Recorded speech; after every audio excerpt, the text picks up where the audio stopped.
Okay, tonight marks the third and final presidential debate between Vice President Al Gore and Governor George W. Bush, with 3 days left before Election Day, 3 weeks rather.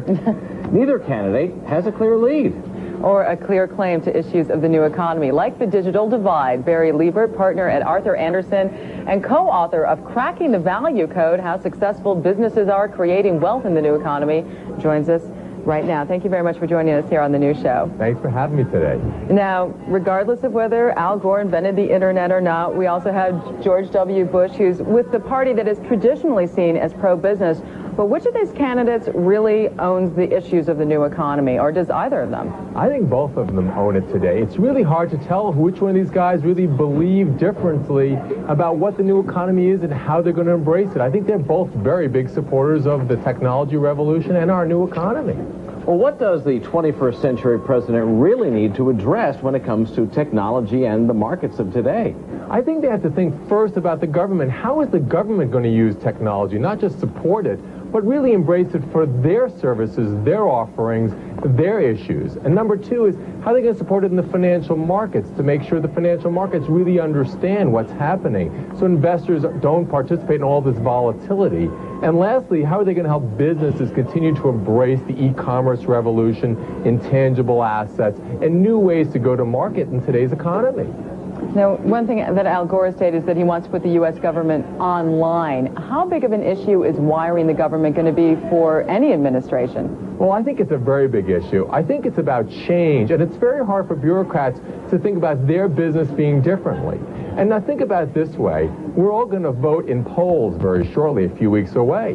Well, why aren't all of us voting online? I mean, it's a great question. I can pay my tickets online. I can pay some of my bills online. I should be able to vote online shortly. What about the difference between who's able to be online and who's not, what the activists call the digital divide? How hot an issue is that this election? I think it's bigger than we imagine, but we'll see the implications after the election. The way you can think of it is this way.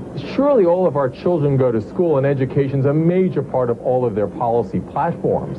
But think about education in the new economy as one in which everybody can get the very best education anywhere, anytime. So you might think about education being a part of the digital divide, which is those that have access and those that do not. I think we're going to see the implications of the election after the election in terms of who is really going to embrace the new economy and make technology available to everybody across all parts of their lives. What about in terms of taxing internet transactions? Now, both candidates have come out and said that they are against it, that they don't want the government to inhibit the growth of the internet. But is somebody really setting themselves up to maybe break a campaign promise somewhere down the line in the next 4 years? I'm sure you're right about that. I mean, if you think about this, there are many offline businesses that don't like the fact that they're disadvantaged if they're not online yet in terms of what they have to pay in taxes. But I think the government's doing the right thing here, which is incenting businesses to deliver products and services faster, better, and cheaper by using tax policy and monetary policy.